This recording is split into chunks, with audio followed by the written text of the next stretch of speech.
Mr. Speaker, we can even declare legislative emergency. Close the House, shut it up. Who are you legislating for? What laws are you making when the country is running in blood? The country is running in blood and tears. You cannot go, the farmers cannot go to farm. Our traders cannot go to market. Worshippers cannot go to mosque, cannot go to churches. Then what are you legislating here? Mr. Speaker, if the government is not prepared to actually do the right thing that will protect the lives and property of our people, I urge on you, I urge on this honorable house, as a house of the people of Nigeria, to stand up to pay the supreme cost. And that is no more than to shut this house down and to call emergency on any legislative issue and wait until the right thing is taken by the government of the day. Or someone listening to me on the audio to mistake me for an opposition. I am not an opposition. I am a member of the APC, ruling APC in Nigeria. I am also a member, by extension, of the government of the Federal Republic of Nigeria. A member of this great parliament also, which has the APC as a dominant factor. Mr. Speaker, honorable members, I have to say so because I will be speaking here today as a member of the APC, not of particular concern, but with a particular concern. An APC member speaking with a particular concern, Mr. Speaker. And the concern today, as I understand, is about the security of lives and property of the Nigerian people. Mr. Speaker, I have heard briefs and submissions by the relevant committee chairman here about the situation of Nigeria's security architecture. Good, Mr. Speaker. I am not out to say no to their submissions. Of course, that is what they have to report to this House. But when you are speaking, Mr. Speaker, from the point of view of Nigerian people, one must be prepared to call a spade a spade.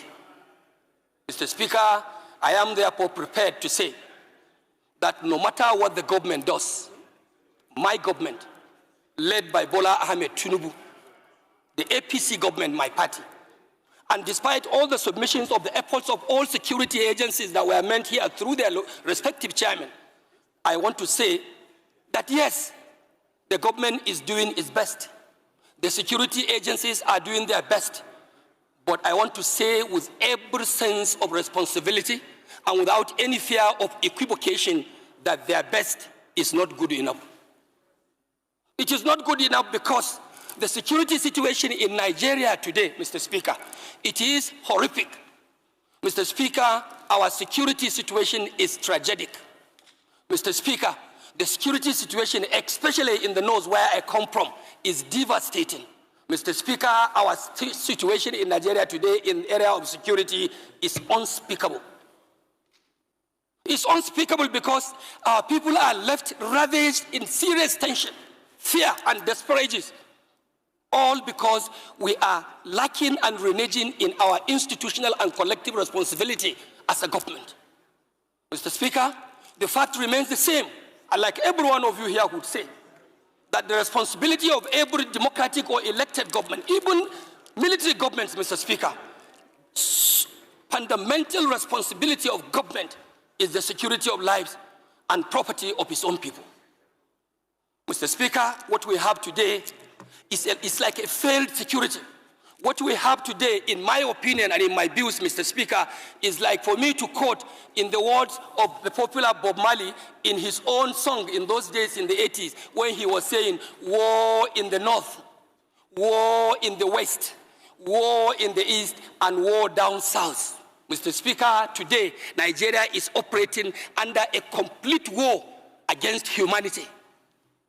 And this House must not only continue to chant slogans, move motions, take contributions from members. We must have to step up and rise up to the expectation of our own people. And that expectation must be beyond making pronouncement on the floor. Mr. Speaker, we have to step our institutional mandate. We have to step our institutional commitment and determination to protect the lives of the vulnerable people.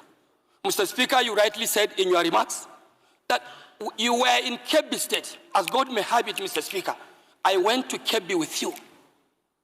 I saw how the governor of Kebbi, who is the chief security officer of the state, speaking to the delegation of this honorable house in nostalgia, Mr. Speaker, with a very heavy heart. At a point, I would not miss to say, I will not be mistaken to say that I saw the governor weeping in the heart. This will be the same situation everywhere you go in the south or in the north or in the east or down in the west. Mr. Speaker, our governors are not only overwhelmed, it's like they cannot even do it. The responsibility of security, Mr. Speaker, of course, by the constitutional provisions, it is a sole responsibility, more of a sole responsibility to the center. I agree with whoever may say, of course, governors in the subnationals are also accountable and they must be held responsible for the security of lives and properties of their people. Mr. Speaker, I want to say that in virtually all of our constituencies, given the opportunity, everyone here can rise to tell you the account of what is happening. Mr. Speaker, it is not religious. Mr. Speaker, it is not even political. This fight and this menace of insecurity in Nigeria is something that does not have any identification of one's party or one's religion or one's tribe whatsoever. It is a calculated attempt to demoralize Nigerian state. And if care is not taken, Mr. Speaker, even for those of us who take politics more seriously, we'll have a very big question to answer at the end, because it is like this unnecessary insecurity going on. This is a high level of conspiracy targeting our political processes.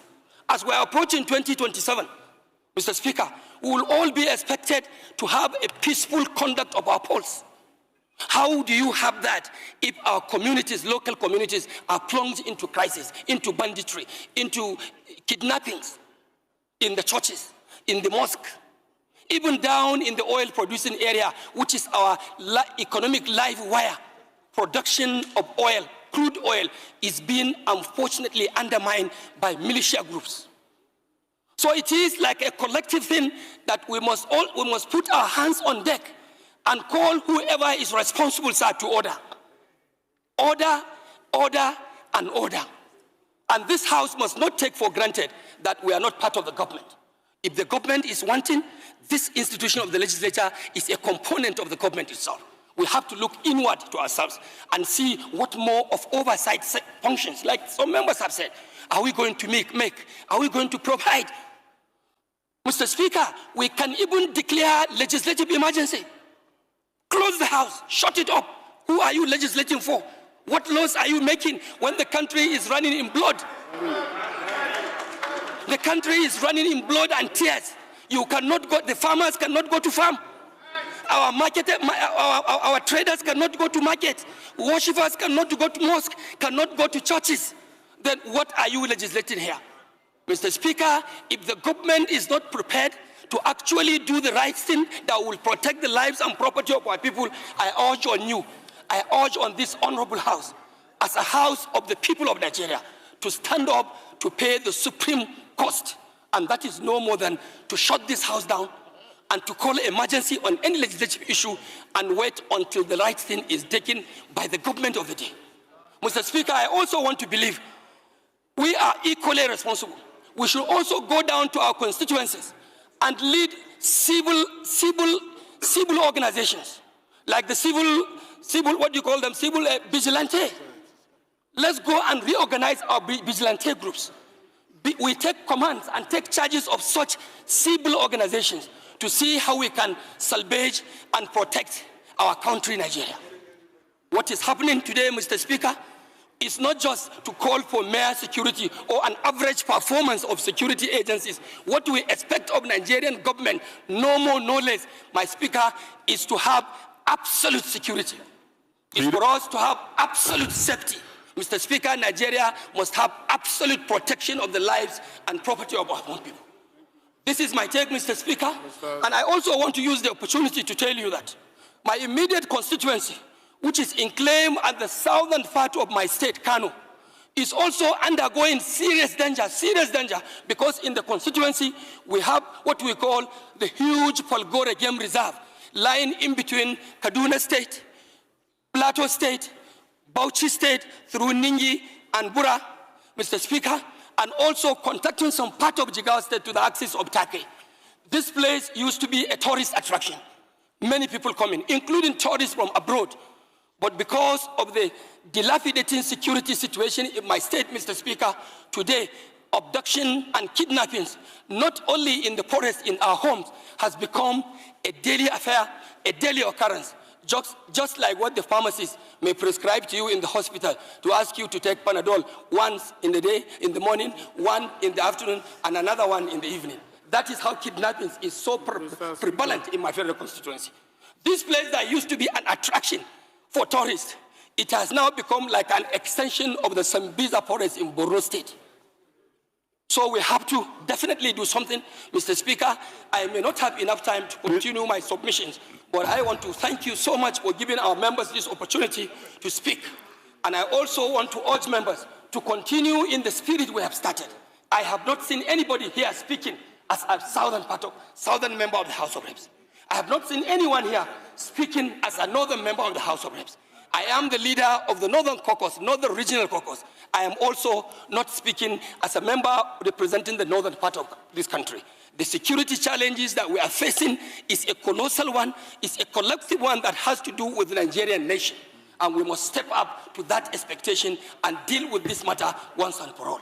Mr. Speaker, I want to thank you, and I want to thank honorable members for listening to me. And I also want to further tell you that I have not lost my hope in the renewed hope agenda. I'm still a proud member of the APC. No, we can see it from your cap. We know you are a strong believer. Mr. Speaker.